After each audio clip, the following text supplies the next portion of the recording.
first take a look at an informal way to introduce yourself in Russian. It's very short and simple. Привет, меня зовут Светлана. Очень приятно. Hi, I'm Svetlana. Nice to meet you. Привет, меня зовут Светлана. Очень приятно. Start with the greeting «Привет». Then you introduce yourself by saying «Меня зовут». And then your name. Меня зовут Светлана. Finally say «Nice to meet you». The simplified and very casual phrase for it is «Очень приятно». The whole phrase will be «Привет, меня зовут Светлана. Очень приятно». Now let's take a look at more formal version for greeting and self-introduction. It's a bit longer than the previous one. You ready? Here we go. Здравствуйте, меня зовут Светлана. Приятно познакомиться.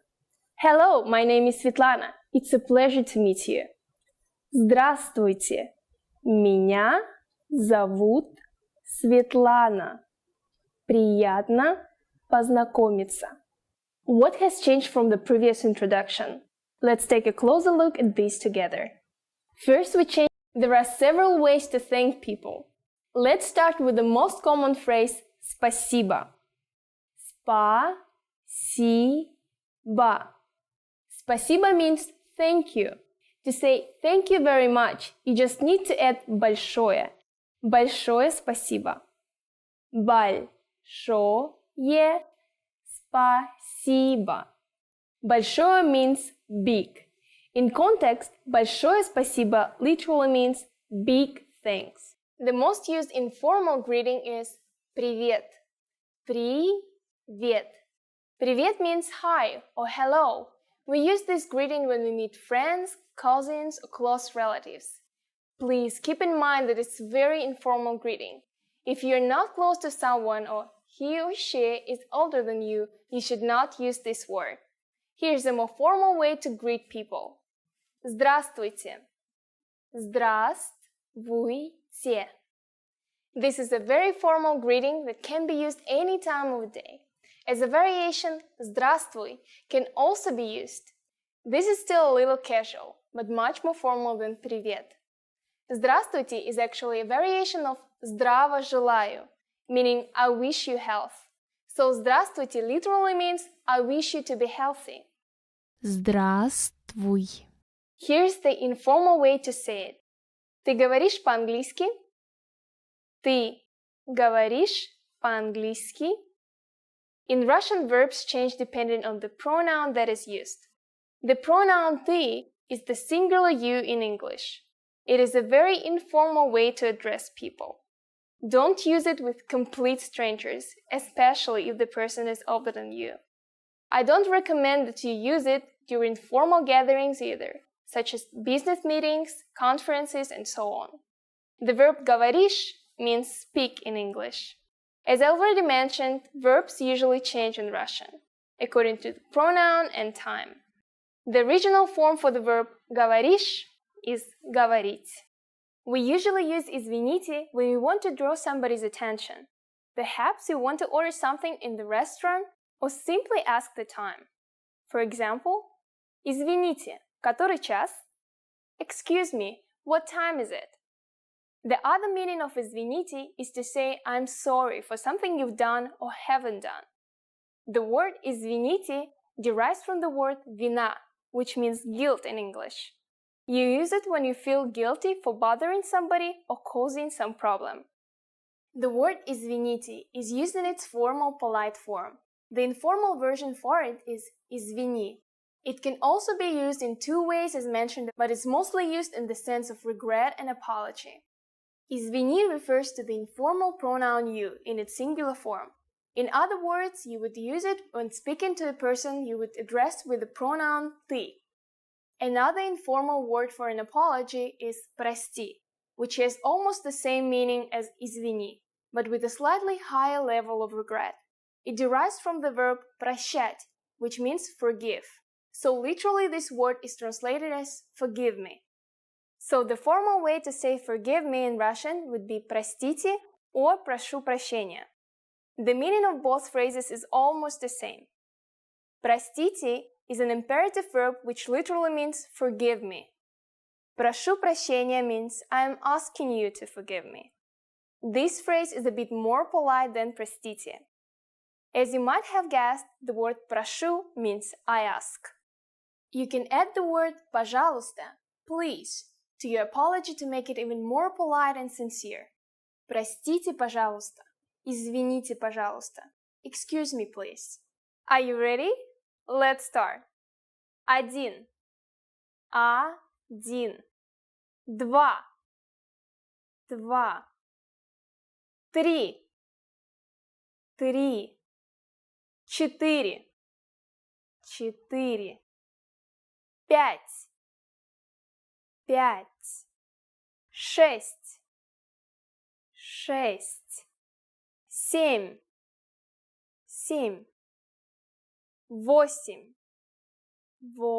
7. 8. 8. 9. 9.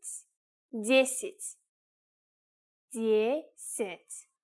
Okay, now repeat after me. I'll say the numbers and give you time to repeat each one. 1. 2. 3. 4. 5. 6. 7. 8. 9. 10. Great job! What comes before 1? Do you know? It is 0. Ноль. Ноль. We'll use the phrase мой номер телефона, which means my telephone number is. Мой номер телефона. Мой номер телефона 8 9 2 4 5 7 1 3 6 10. Can you read it by yourself? 8 9 2 4 5 7 1 3 6 10. Perfect! And now let's continue from 11. 11. 11. 12. 12. 13. 13. 14. 14. 15. 15.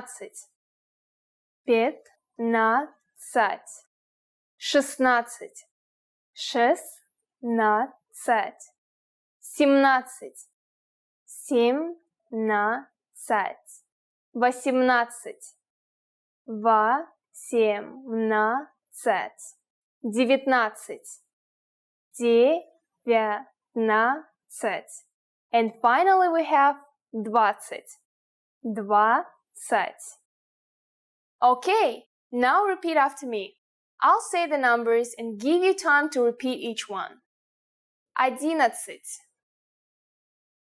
12. 13.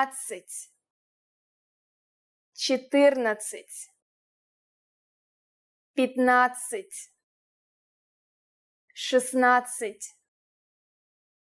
16. 17. 18. 19. 20. These numbers may seem harder to remember and pronounce than those in the previous lesson, but as you have probably noticed, the endings are the same. 19.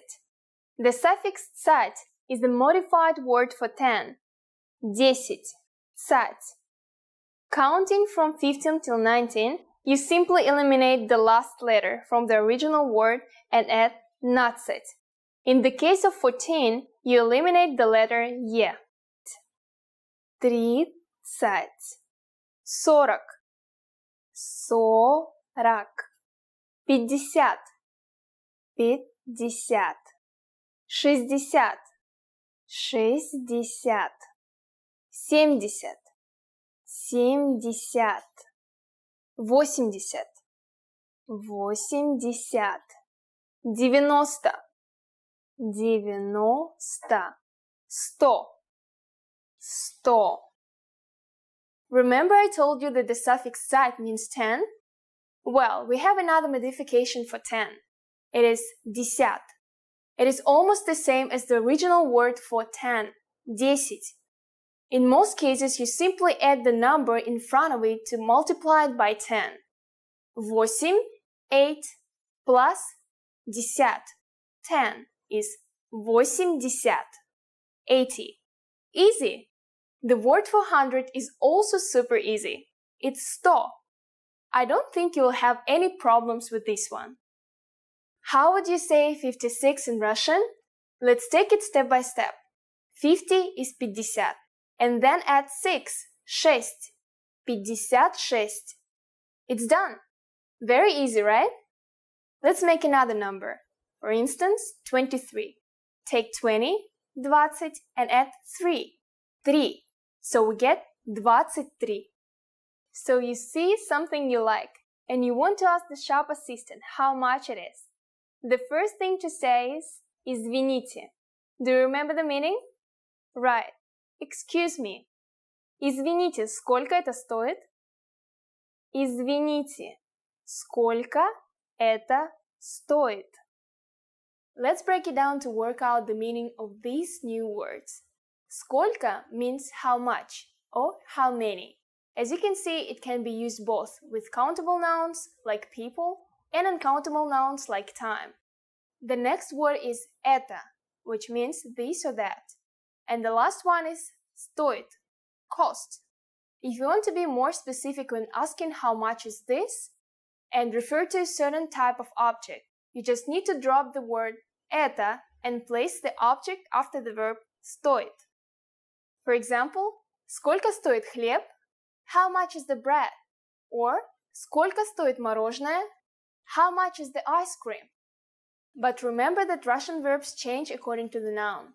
In this case, we have to be careful about using the nouns in plural and singular forms.